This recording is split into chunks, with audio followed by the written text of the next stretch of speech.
এই আহত শহীদদের যে দাবি দেওয়া আছে, হিসাবগুলো আছে, এগুলো যদি ক্লিয়ার না করেন আপনাদের এই কালো গ্লাসের গাড়ির ভিতর থেকে ধরে এনে মানুষ রাস্তায় বিচার করবে। জাতীয় নাগরিক পার্টির মুখ্য সংগঠক হাসনাত আব্দুল্লাহ অন্তর্বর্তী সরকারের দুই উপদেষ্টা, স্বাস্থ্য উপদেষ্টা নুরুজ্জাহান বেগম এবং মুক্তিযুদ্ধ বিষয়ক উপদেষ্টা ফারুকী আজমের কঠোর সমালোচনা করেছেন। লালখান বাজার এলাকায় ইঞ্জিনিয়ার্স ইনস্টিটিউটে আয়োজিত এনসিপি চট্টগ্রাম অঞ্চলের সমন্বয় সভায় প্রধান অতিথির বক্তব্যে তিনি এই সমালোচনা করেন। হাসনাত আব্দুল্লাহ স্বাস্থ্য উপদেষ্টাকে সরকারের সবচেয়ে ব্যর্থ উপদেষ্টা আখ্যা দিয়ে বলেন, তিনি স্বাস্থ্য বোঝেন না, বোঝেন শুধু কিস্তি থেকে লাভের হিসাব।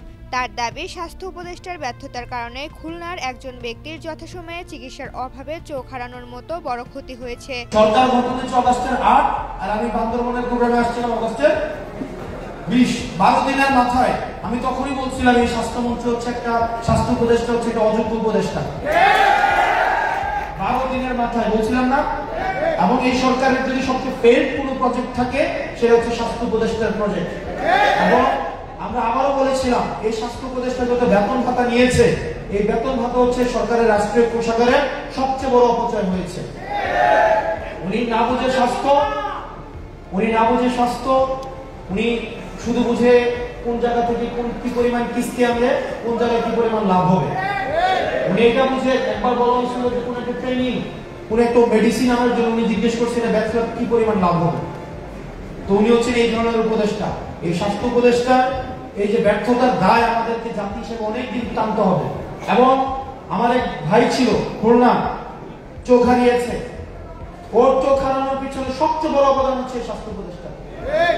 যদি যথাসময়ে চিকিৎসার ব্যবস্থা করা যাইত তাহলে আজকে এই ক্ষতিটা হতো না, কিন্তু উনি লাভ ক্ষতি হিসাব করে হচ্ছে উনি চিকিৎসা করাইছে, যেটার একক দায় এই স্বাস্থ্য উপদেষ্টাকে নিতে হবে।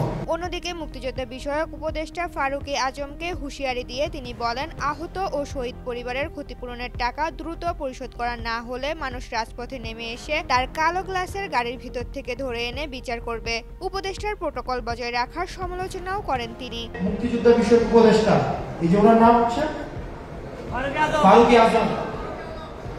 আমি ফারুকী আজমকে গত কয়েক সপ্তাহ আগে বলছিলাম যে আপনি 1 সপ্তাহের মধ্যে টাকা পয়সা দিয়ে ক্লিয়ার করেন। উনি বলছিলেন না এটা প্রটোকল আছে, প্রটোকল অনুযায়ী নাকি ইয়া করতে হয়। পোলাপান রাস্তায় রক্ত দিল, শহীদ হইল, উনি এখন প্রটোকল মেনটেন করে কালো গ্লাসের ভিতরে থাকেন।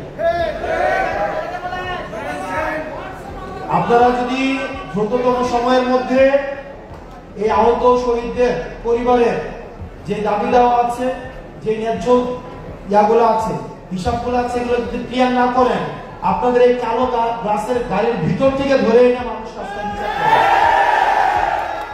এই সভা থেকে হাসনাত আব্দুল্লাহ ঘোষণা করেন যে এনসিপি জোটে বিশ্বাসী নয়, বরং তারা রাষ্ট্র পুনর্গঠনে বিশ্বাসী। তবে সংস্কারের প্রশ্নে কেউ আসতে চাইলে তাদের স্বাগত জানানো হবে। তিনি বিএনপি থেকে মনোনয়ন বঞ্চিত কিন্তু দেশ ও পুনর্গঠনে বিশ্বাসী নেতাদের এনসিপিতে যোগ দেওয়ার আহ্বান জানান। আমাদের নির্বাচন নিয়ে একটা জোটের একটা কথা বলা হচ্ছে, আমরা বিশ্বাস করি এই সিট পুনর্বন্টনে আমরা বিশ্বাসী নয়, আমরা রাষ্ট্র পুনর্গঠনে আমরা বিশ্বাসী।